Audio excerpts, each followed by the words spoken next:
여러분 안녕하십니까? 내일로 예정됐던 미국 조지아주에 구금 중인 우리 국민 300여 명의 귀국이 미국 측 사정으로 연기됐습니다. 지금 미국 현지가 어떤 상황인지 현장 바로 연결하겠습니다. 자, 박윤수 특파원. 예정대로라면 지금쯤 이 구금됐던 국민들이 공항으로 이동 중이었을 텐데 지금 그곳 상황이 대체 어떤 겁니까? 네, 보시는 것처럼 구금시설 앞은 아주 적막합니다. 예정대로면 적어도 대형 버스 10대 정도와 다른 차량 여러 대가 도착했어야 하지만 석방 시점이 갑자기 미뤄지면서 지금 이곳에선 버스 한 대 찾아볼 수 없습니다. 매일 이곳을 방문해 구금자들과 면담했던 외교부 현장 대책반 사람들도 아직까지 모습을 보이지 않고 있는데요. 내외신 기자들만 막연하게 새로운 소식을 기다리고 있는 상황입니다. 오늘 전세기 출발이 어렵게 됐다는 외교부 공지가 이곳에 알려진 건 새벽 3시쯤이었는데요. 버스가 공항으로 출발할 예정 시간 2시간 정도를 남기고 갑자기 이런 소식이 전해졌습니다. 당초 예정은 우리 국민들이 이미 이곳을 출발해 애틀랜타 공항에서 전세기를 타고 내일 저녁 인천공항에 도착하는 것이었습니다. 밤사이 구금시설 주변을 지켰던 외신 기자 한 명도 버스가 도착하는 모습은 보지 못했다고 전했습니다. LG엔솔 관계자는 공항까지 이동을 이민세관 단속국 차량으로 할지 기업이 준비할지 합의되지 않아서 우선 차량편만 알아보고 우리 정부의 발표를 기다리고 있던 상황이라고 전했습니다. 한국 기자들뿐 아니라 외신 기자들도 당황스러운 건 마찬가지였습니다. 한 일본 기자는 숙박시설 체크아웃을 한 뒤 함께 구금된 일본인 노동자들을 취재하려 나가려다 부랴부랴 본사에 보고하고 출장을 연장하기도 했습니다. 자, 다들 석방을 기다리고 있는데 그럼 현재 구금자들 상황은 어떤지 소식이 좀 들어온 게 있습니까? 벌써 일주일째 구금 중인 직원들의 소식은 현지에 나와 있는 기업 관계자들도 아직 알 수 없어 답답해하는 상황입니다. 가장 많이 직원이 구금된 LG에너지솔루션의 하청사 직원들과 관계자들이 모여있는 단체 대화방에서는 상황이 다 끝났다고 생각하고 일부는 대화방을 나가기도 했었는데요. 수감된 직원들은 수용복을 벗고 사복으로 갈아입는 등 퇴소 절차를 밟기 시작했었다는 그런 말도 전해졌습니다. 그러나 외교부 공지 이후 다들 크게 허탈해하면서 분노와 답답함, 불안한 마음 등을 표출한 것으로 전해졌습니다. 문제는 이 구금 기간이 얼마나 더 길어질지 모른다는 겁니다. 버스가 아예 대기조차 하지 않고 있었다면 당장 하루 뒤인 11일 출발도 지금으로선 불투명한 것 아니냐는 추정도 나옵니다. 미국의 일방적인 결정으로 인한 지연이고 우리 정부도 그 이유를 현재로선 전혀 파악하지 못하고 있습니다. 그래서 이곳에선 미국 이민당국의 호송 절차를 둘러싼 한미 양측의 이견이 해결되지 않은 것 아니냐는 답답한 추측만 분분합니다. 이 때문에 구금 기간이 예상외로 길어질 수 있다는 우려도 커지고 있습니다. 잠시 뒤 2시간쯤 뒤에 조현 외교부 장관이 마크 루비오 국무장관과 워싱턴 DC에서 회동을 하기로 돼 있는데요. 이 자리에서 뾰족한 해결책이 나올 수 있을지 지켜봐야 하는 상황입니다. 지금까지 조지아주 폭스턴에서 전해드렸습니다. 자, 그런데 공장을 짓고 제대로 돌리려면 설계 도면과 기계 설비만 있으면 되는 게 아니라 전문 인력이 꼭 필요하죠. 이번에 체포 구금된 이들이 미국 현지 인력으로는 대체하기 힘든 바로 그 전문가들입니다. 그런데도 미국 일각에서는 이들이 자신들의 일자리를 빼앗아간다며 반발하고 있는데요. 현지 투자를 압박했으면서도 꼭 필요한 전문가들의 투입은 막아서면서 미국 스스로가 현지 공장 건설과 가동을 지체시키고 있다는 지적이 나옵니다. 송재원 기자입니다. 구금 사태가 벌어진 공장은 단속 당시 한국에서 가져온 배터리 제조 장비를 설치하는 막바지 작업이 진행 중이었습니다. 이 때문에 구금된 이들도 장비 업체나 장비를 운용하는 IT 업체 직원이 많았습니다. 현지 인력들이 어떤 숙련도나 이런 부분이 좀 미흡한 점이 있기 때문에 이들 중 상당수는 단기 출장 목적인 B1 비자를 갖고 있다 체포된 것으로 알려졌습니다. 이 비자는 공사 현장을 감독할 수는 있지만 직접 작업을 해서는 안 됩니다. 문제는 미국 정부가 합법적으로 일할 수 있는 전문직 비자를 내주지 않는 상황에서 이들을 단속하면 공장 건설이 불가능해진다는 점입니다. 배터리와 자동차, 반도체 조선 등 우리 기업들이 투자를 약속한 분야 모두 첨단 공장 시설이 필요한데 미국에서는 관련 인력을 구할 수 없는 데다 기술 유출 우려도 있습니다. 트럼프 대통령은 이번 사태 직후 한국 인력을 불러들여 미국인이 복잡한 작업을 할 수 있게 훈련하도록 해야 한다고 말했지만 숙련된 인력이 배출될 때까지 공장 건설을 미룰 수는 없는 일입니다. 기업들은 이번 사태 직후 우리 정부에 미국 정부와 협의해 전문직 비자를 늘리거나 최소한 단기 출장 비자의 활용 범위를 명확히 해야 한다고 제안한 것으로 알려졌습니다. 지금처럼 직원 교육이나 장비 설치, 시운전까지 막는 것은 너무 지나치다는 겁니다. 앞으로는 투자 단계에서 적법한 일할 수 있는 비자를 어느 정도까지 주정부가 허용해 줄 수 있는지, 연방 정부랑 협의해 줄 수 있는지까지도. 미국이 발급한 전문직 비자 중 한국인 비중은 필리핀보다 낮은 1%에 불과하고 주한 미국 대사관의 주재원 비자 발급도 올 들어 전년 대비 36%나 줄었습니다. 이번 구금 사태를 촉발한 구조적 문제가 미국 정부의 비자 정책에서 촉발된 것으로 이 문제가 해결되지 않을 경우 우리 기업들의 대미 투자는 차질이 불가피합니다. MBC 뉴스 송재원입니다. 다음 소식입니다. 올해 초 심우정 당시 검찰총장의 딸이 국립외교원에 이어 외교부에 채용된 게 이른바 아빠 찬스로 이뤄진 특혜 아니냐는 의혹이 불거졌죠. 이에 대한 고용노동부 조사 결과 국립외교원 채용 과정에 위법이 있었던 사실이 드러났습니다.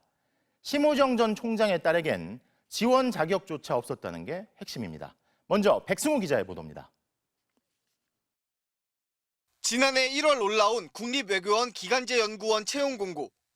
석사학위 소지자 또는 학사학위 소지 후 2년 이상 관련 분야 근무자로 자격 요건이 명시돼 있습니다. 최종 합격자는 신모 씨, 심우정 당시 검찰총장의 딸입니다.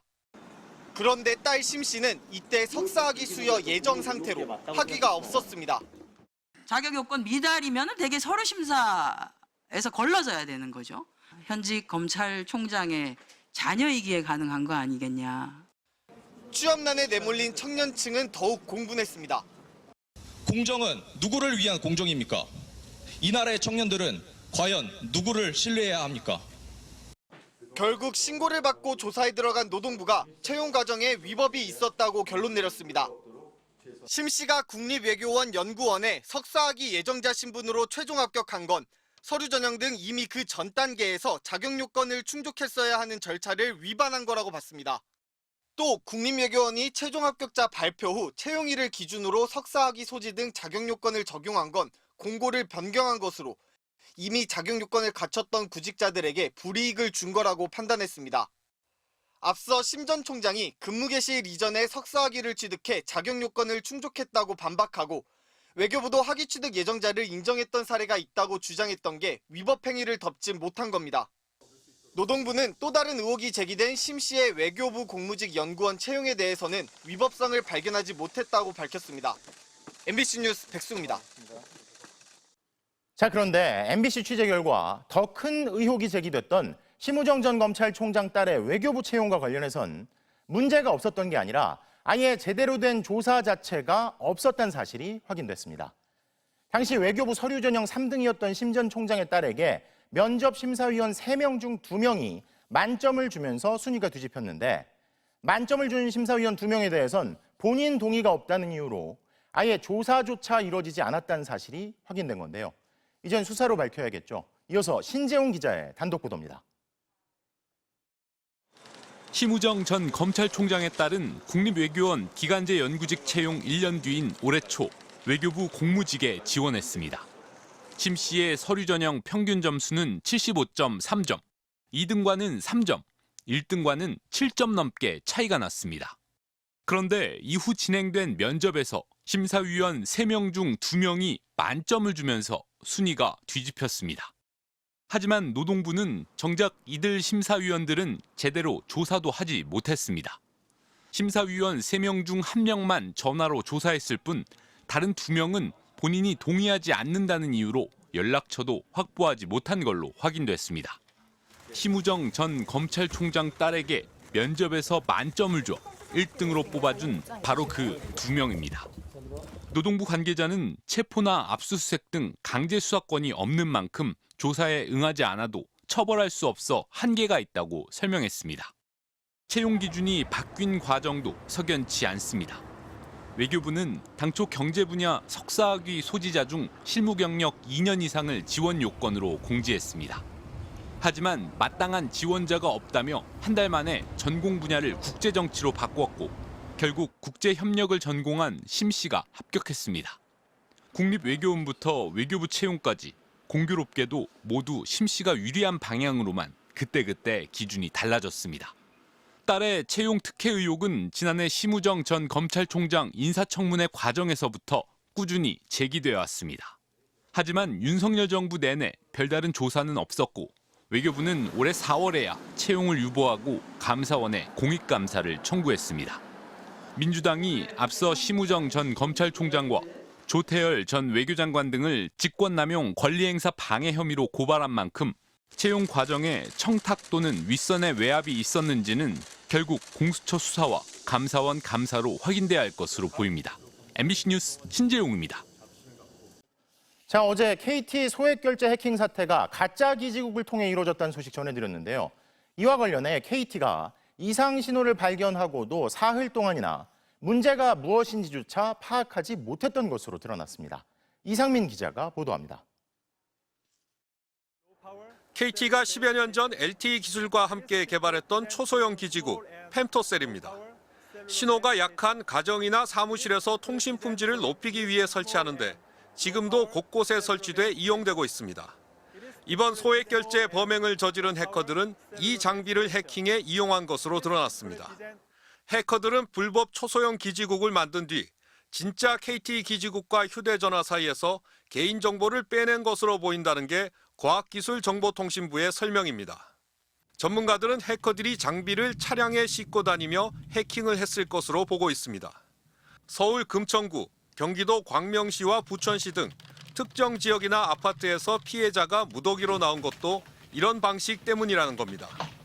또 입수한 개인정보를 이용해 ARS 인증을 하는 방식으로 가입자 몰래 온라인 상품권 구입 등을 한 것으로 분석됐습니다.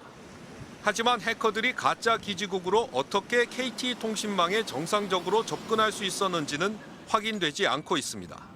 어떻게 인증되지 않는 단말이 코어망에 접속이 가능했는지, 소액 결제까지 가능했는지 조사가 지금 철저하게 돼봐야 될 것 같고요.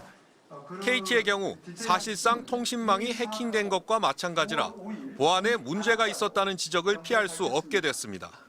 KT는 지난 5일 해킹 흔적을 발견하고도 단순히 휴대전화가 악성 코드에 감염된 것으로 잘못 판단해 사흘 동안 신고도 하지 않았습니다.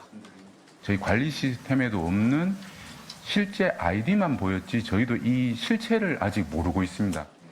해킹에 사용된 초소형 기지국 장비는 SKT와 LG U+에서도 광범위하게 이용되고 있는데 조사 결과 KT 외 다른 통신사에서는 가짜 기지국이 발견되지 않았습니다.